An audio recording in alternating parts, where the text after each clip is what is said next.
श्रोतेहो नमस्कार. आजच्या मन की बातवर आधारित वृत्तविशेष या कार्यक्रमामध्ये आपलं स्वागत. श्रोतेहो, भारतीय नवसंवत्सर शुभारंभ दिनी आलेल्या आजच्या मन की बातमध्ये प्रधानमंत्री नरेंद्र मोदी यांनी देशभरातील विविध राज्यांमधील या सणाविषयी माहिती दिली आणि सर्वांना शुभेच्छा दिल्या. तसंच शाळांच्या सुट्टीसाठी मुलांना उपक्रमांची माहिती दिली. जलसंवर्धन, खेलो इंडिया पॅरा क्रीडा स्पर्धा अशा विविध विषयांबरोबरच समाजापुढील आव्हानांची चर्चा प्रधानमंत्री मोदी यांनी आज केली. तसंच आंतरराष्ट्रीय योग दिन कार्यक्रमाच्या तयारीचं आवाहन केलं. प्रधानमंत्री नरेंद्र मोदी यांनी वेगवेगळ्या राज्यातील नववर्ष दिनानिमित्त आलेल्या शुभेच्छा संदेशांची सांगितलेली माहिती आपण त्यांच्याच शब्दातून जाणून घेऊया. आज बहुत पावन दिन पर मुझे आपसे मन की बात करने का अवसर मिला है। आज चैत्र माह के शुक्ल पक्ष की प्रतिपदा तिथि है। आज से चैत्र नवरात्र की शुरुआत हो रही है। आज से भारतीय नववर्ष का भी आरंभ हो रहा है। इस बार विक्रम संवत 2082 शुरू हो रहा है। इस समय मेरे सामने आपकी ढेर सारी चिट्ठियां रखी हुई है। कोई बिहार से हैं, कोई बंगाल से, कोई तमिलनाडु से हैं, कोई गुजरात से हैं। इनमें बड़े रोचक तरीके से लोगों ने अपने मन की बातें लिखकर भेजी है। कई सारी चिट्ठियों में शुभकामनाएं भी हैं, बधाई संदेश भी हैं। लेकिन आज मेरा मन करता है कुछ संदेशों को आपको सुनाऊं। सर्वारिगु युगादि हब्बद शुभाशय गड़ु। अगला संदेश है अंदरिकी उगादि शुभाकांक्षलु। अब एक और चिट्ठी में लिखा है संवसार पाड़व्यार्ची परबी। अगले संदेश में लिखा गया है गुड़ी पाड़वा निमित्त हार्दिक शुभेच्छा। हमारे एक साथी ने लिखा है एल्ला वरक्कुम विशु आशम शगल। एक और संदेश है इनिये पुथांडु नल्लवाल थुक्कल। साथियों, आप ये तो समझ गए होंगे कि अलग अलग भाषाओं में भेजे गए संदेश हैं, लेकिन क्या आप इसकी वजह जानते हैं? यही तो वो खास बात है जो आज मुझे आपसे साझा करनी है। हमारे देश के अलग अलग राज्यों में आज और अगले कुछ दिनों में नववर्ष शुरू हो रहे हैं और ये सभी संदेश नववर्ष और विभिन्न पर्वों की बधाइयों के हैं। इसलिए मुझे अलग अलग भाषाओं में लोगों ने शुभकामनाएं भेजी हैं। साथियों, आज कर्नाटका में, आंध्र प्रदेश, तेलंगाना में उगादि का पर्व बहुत धूमधाम से मनाया जा रहा है। आज ही महाराष्ट्र में गुड़ी पड़वा मनाया जा रहा है। विविधता भरे हमारे देश में अलग अलग राज्यों में अगले कुछ दिन में असम में रोंगाली बिहू, बंगाल में पोइला बोईशाख, कश्मीर में नवरेह का उत्सव मनाया जाएगा। इसी तरह 13 से 15 अप्रैल के बीच देश के अलग अलग हिस्सों में त्योहारों की जबरदस्त धूम दिखेगी। इसे लेकर भी उत्साह का माहौल है और ईद का त्योहार तो आ ही रहा है। यानी ये पूरा महीना त्योहारों का है, पर्वों का है। मैं देश के लोगों को इन त्योहारों की बहुत बहुत बधाई देता हूँ। हमारे ये त्योहार भले ही अलग अलग क्षेत्रों में हो, लेकिन ये दिखाते हैं कि भारत की विविधता में भी कैसे एकता पिरोई हुई है। इस एकता की भावना को हमें निरंतर मजबूत करते चलना है। श्रोतेहो, महाविद्यालयांच्या परीक्षा अजून संपल्या नसल्या तरी शालेय परीक्षा संपवून कुमार वयातील मुलांना सुट्टीमध्ये काय करायचं असा प्रश्न पडला आहे. याविषयी तसंच एका खास दिनदर्शिकेविषयी प्रधानमंत्री नरेंद्र मोदी यांनी व्यक्त केलेले विचार आपण जाणून घेऊया. गर्मी की छुट्टियों का समय भी आने वाला है। साल के इस समय का बच्चों को बहुत इंतजार रहता है। मुझे तो अपने बचपन के दिन याद आ गए जब मैं और मेरे दोस्त दिन भर कुछ ना कुछ उत्पात मचाते रहते थे, लेकिन साथ ही हम कुछ कंस्ट्रक्टिव भी करते थे, सीखते भी थे। गर्मियों के दिन बड़े होते हैं, इसमें बच्चों के पास करने को बहुत कुछ होता है। ये समय किसी नई हॉबी को अपनाने के साथ ही अपने हुनर को और तराशने का भी है। आज बच्चों के लिए ऐसे प्लेटफॉर्म की कमी नहीं जहां वे काफी कुछ सीख सकते हैं। जैसे कोई संस्था टेक्नोलॉजी कैंप चला रही हो तो बच्चे वहां ऐप बनाने के साथ ही ओपन सोर्स सॉफ्टवेयर के बारे में जान सकते हैं। अगर कहीं पर्यावरण की बात हो, थिएटर की बात हो या लीडरशिप की बात हो, ऐसे विविध विषय के कोर्स होते रहते हैं, तो उससे भी जुड़ सकते हैं। ऐसे कई स्कूल हैं जो स्पीच या तो ड्रामा सिखाते हैं, ये बच्चों को बहुत काम आते हैं। इन सब के अलावा आपके पास इन छुट्टियों में कई जगह चल रहे वॉलेंटियर एक्टिविटीज, सेवा कार्यों से भी जुड़ने का अवसर है। ऐसे कार्यक्रमों को लेकर मेरा एक विशेष आग्रह है।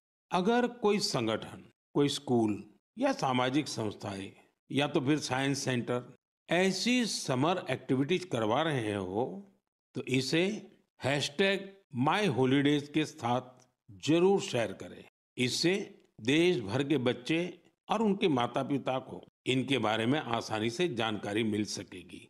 मेरे युवा साथियों, मैं आज आपसे माय भारत के उस खास कैलेंडर की भी चर्चा करना चाहूंगा जिसे इस समर वेकेशन के लिए तैयार किया गया है।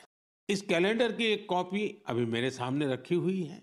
मैं इस कैलेंडर से कुछ अनूठे प्रयासों को साझा करना चाहता हूं। जैसे माय भारत के स्टडी टूर में आप ये जान सकते हैं कि हमारे जन औषधि केंद्र कैसे काम करते हैं। आप वाइब्रेंट विलेज अभियान का हिस्सा बनकर सीमावर्ती गांवों में एक अनोखा अनुभव ले सकते हैं। इसके साथ ही वहाँ कल्चर और स्पोर्ट्स एक्टिविटीज का हिस्सा जरूर बन सकते हैं। वहीं अंबेडकर जयंती पर पदयात्रा में भागीदारी कर आप संविधान के मूल्यों को लेकर जागरूकता भी फैला सकते हैं।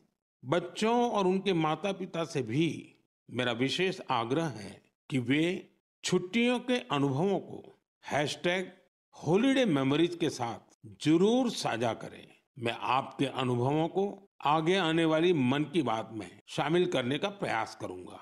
श्रोते हो, उन्हाळा आणि पाणी संकट हातात हात घालूनच येत असतात. यामुळे यंदाही सरकारनं पावसाचं पाणी साठवण्यासाठी सज्जता केली आहे. हा उपक्रम म्हणजे लोक चळवळ बनली आहे. त्याचे चांगले परिणाम आता देशाच्या अनेक भागात दिसून येत आहेत. याविषयी प्रधानमंत्री नरेंद्र मोदी यांनी खूप उत्साहवर्धक माहिती आज श्रोत्यांना दिली. ते म्हणाले, देश में हजारों कृत्रिम तालाब, check dam, borewell recharge, community soak pit का निर्माण हो रहा है। हर साल की तरह इस बार भी कैच द रेन अभियान के लिए कमर कस ली गई है। ये अभियान भी सरकार का नहीं बल्कि समाज का है, जनता जनार्दन का है।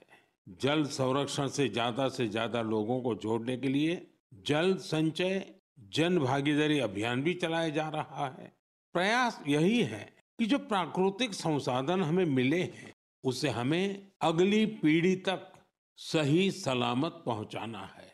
साथियों, बारिश की बूंदों को संरक्षित करके हम बहुत सारा पानी बर्बाद होने से बचा सकते हैं। पिछले कुछ सालों में इस अभियान के तहत देश के कई हिस्सों में जल संरक्षण के अभूतपूर्व कार्य हुए हैं। मैं आपको एक दिलचस्प आंकड़ा देता हूं। पिछले 7-8 साल में नए बने टैंक, पॉन्ड और अन्य वाटर रिचार्ज स्ट्रक्चर से 11 बिलियन क्यूबिक मीटर उससे भी ज्यादा पानी का संरक्षण हुआ है। अब आप सोचेंगे कि 11 बिलियन क्यूबिक मीटर पानी कितना पानी होता है। साथियों, भाखड़ा नांगल बांध में जो पानी जमा होता है उसकी तस्वीरें तो आपने जरूर देखी होगी। ये पानी गोविंद सागर झील का निर्माण करता है। इस झील की लंबाई ही 90 किलोमीटर से ज्यादा है। इस झील में भी 9-10 बिलियन क्यूबिक मीटर से ज्यादा पानी संरक्षित नहीं हो सकता है। सिर्फ 9-10 बिलियन क्यूबिक मीटर। और देशवासियों ने अपने छोटे छोटे प्रयास से देश के अलग अलग हिस्सों में 11 बिलियन क्यूबिक मीटर पानी के संरक्षण का इंतजाम कर दिया है ना ये शानदार प्रयास। साथियों, इस दिशा में कर्नाटका के गडक जिले के लोगों ने भी मिसाल कायम की है। कुछ साल पहले यहाँ के 2 गांवों की झीलें पूरी तरह सूख गई। एक समय ऐसा भी आया जब वहां पशुओं के पीने के लिए भी पानी नहीं बचा। धीरे धीरे झील घास फूस और झाड़ियों से भर गई। लेकिन गांव के कुछ लोगों ने झील को पुनर्जीवित करने का फैसला किया और काम में जुट गए। और कहते हैं ना, जहां चाह वहां राह। गांव के लोगों के प्रयास देखकर आसपास की सामाजिक संस्थाएं भी उनसे जुड़ गई। सब लोगों ने मिलकर कचरा और कीचड़ साफ किया और कुछ समय बाद झील वाली जगह बिल्कुल साफ हो गई। अब लोगों को इंतजार है बारिश के मौसम का। वाकई ये कैच द रेन अभियान का शानदार उदाहरण है। श्रोतेहो, आपल्या संस्कृती आणि परंपरेविषयी अभिमान वाटणारी माहिती प्रधानमंत्री नरेंद्र मोदी यांनी आज सामायिक केली. तसंच वस्त्रोद्योगामधील कचरा व्यवस्थापनाचं मोठं आव्हान निर्माण झालं आहे, त्याची माहिती प्रधानमंत्र्यांनी दिली. याविषयी ते म्हणाले, मन की बात में हम देशवासियों की उपलब्धियों के साथ ही अक्सर सामाजिक विषयों को भी उठाते हैं। कई बार चुनौतियों पर भी चर्चा होती है। इस बार मन की बात में मैं एक ऐसी चुनौती के बारे में बात करना चाहता हूं जो सीधे हम सबसे जुड़ी हुई है। ये चुनौती है टेक्सटाइल वेस्ट की। आप सोच रहे होंगे ये टेक्सटाइल वेस्ट क्या नई बला आ खड़ी हुई है। दरअसल टेक्सटाइल वेस्ट पूरी दुनिया के लिए नई चिंता की एक बड़ी वजह बन गया है। आजकल दुनिया भर में पुराने कपड़ों को जल्द से जल्द हटाकर नए कपड़े लेने का चलन बढ़ रहा है। क्या आपने सोचा है कि जो पुराने कपड़े आप पहनना छोड़ देते हैं उनका क्या होता है? यही टेक्सटाइल वेस्ट बन जाता है।